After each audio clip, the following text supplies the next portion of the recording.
Prabowo resmi mau maju jadi Capres 2024. Pengamat, peluang Anies sirna sudah. Dia pernah berjanji.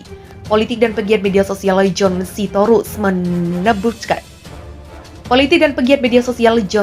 menyebutkan bahwa peluang Anies Baswedan untuk maju Pilpres 2024 telah sirna. Pernyataan John Sitorus itu terkait dengan Prabowo yang mengajukan diri sebagai calon presiden untuk partainya Gerindra. John Sitorus menyebutkan bahwa Anies sendiri pernah berjanji tidak akan melawan Prabowo di kontestasi. Dengan begini, maka peluang Anies untuk maju di Pilpres 2019 sirna sudah. Dia pernah berjanji tidak akan melawan Prabowo di kontestasi, ujar John Sitorus melalui akun Twitternya yang diunggah pada Minggu 14 Agustus. Partai pengusung juga akan berkurang. Suara PKS plus Nasdem bahkan tak cukup melewati ambang batas PT 20%. Tambahnya, cuitan John Sitorus sendiri sontak mengundang berbagai respons dari warganet. Kayaknya kalau Anies maju pada mengapa ya, segitunya janji jadul konteks Pilpres 2019 diangkat lagi. Komentar warganet. Masih percaya Anies bakal pegang janji gak bakal nyalon kalau Prabowo ikutan nyalon, imbu warganet lain. Siapapun pemimpinnya nanti saya hanya berdoa supaya roda pemerintahan negeri ini dijauhkan dari orang jahat. Tulis warganet di kolom komentar. Nasdem itu cerdas menurut saya. Mereka mainkan seolah berkoalisi sama PKS. Padahal itu mungkin satu cara untuk menyingkirkan dari panggung kekuasaan timpal lainnya.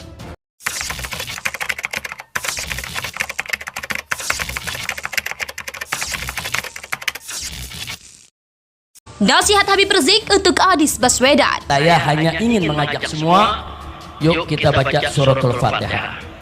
Kita mohon kepada Allah Subhanahu wa Ta'ala agar Bapak Gubernur DKI Jakarta, yaitu Bapak Dr. Anies Rashid Baswedan, sebagaimana yang beliau harapkan tadi, bisa menyelesaikan tugasnya yang hanya tinggal beberapa hari lagi di DKI Jakarta ini dengan husnul khatimah.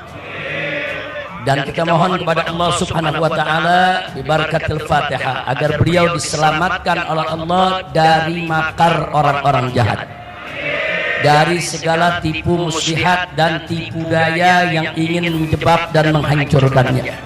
Dan kita mohon kepada Allah bi kuwatil Fatihah wa mu'jizatil Fatihah agar Allah Subhanahu wa Ta'ala memberikan taufik dan hidayah kepada Bapak Gubernur kita untuk tetap dan selalu menjadi pemimpin yang istiqamah. Kita semua turut dari saksi saya.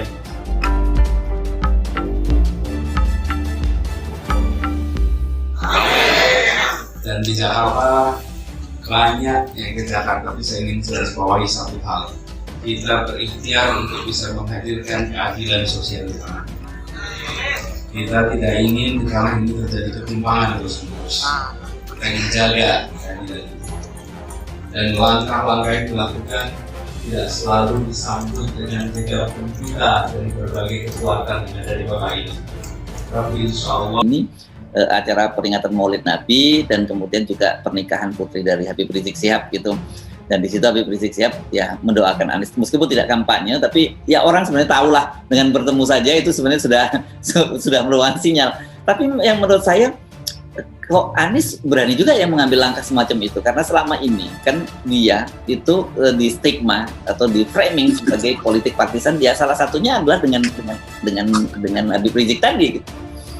Tapi kalkulasi Anies kan bukan dia menemui politik partisan, ya dia menganggap bahwa yang Habib Rizik itu tokoh, kebetulan nggak tokoh Islam, ada juga tokoh non Muslim yang ditemui Anies pastikan.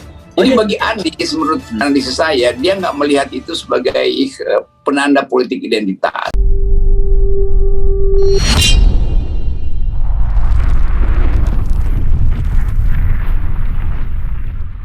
Dalam berbagai kesempatan sangat sayang di mana para ulama, para habaib, para ustadz itu mengorbankan segala-galanya, mobilisasi dukungan, membangun framing isu tentang pentingnya seorang pemimpin yang dekat dengan kelompok-kelompok kamar tertentu, tapi pada saat yang bersama mereka ditinggalkan begitu. Kami meyakini masih banyak anak bangsa yang punya potensi, tinggal diberikan peluang kan begitu. Sehingga kalau kami teman-teman dalam diskusi kami, kita ingin yang muda, yang energik, yang berpikiran luas.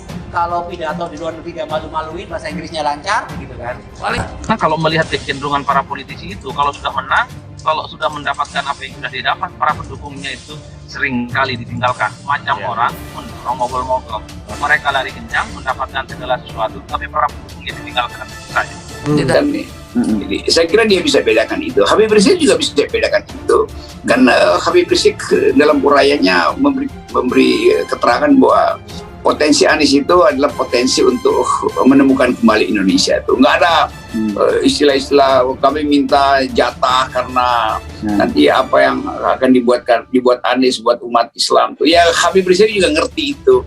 Bahwa umat Islam memang mayoritas, itu faktanya. Jadi pasti kan tetap proyek pemerintah atau rencana memakmurkan rakyat disebutkan atau tidak disebutkan pasti memakmurkan umat Islam, kan itu nggak perlu disebutkan karena fakta mayoritasnya tuh.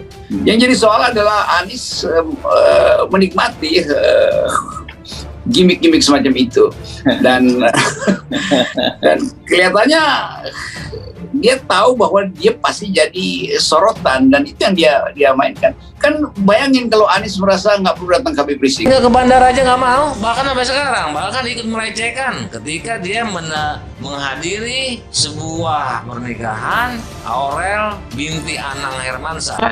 Dia sudah mengkhianati perjuangan yang pernah disampaikan. Walaupun dia tidak berhasil, paling tidak menyebut ke Arab, ke Saudi, karena memang janjinya seperti itu.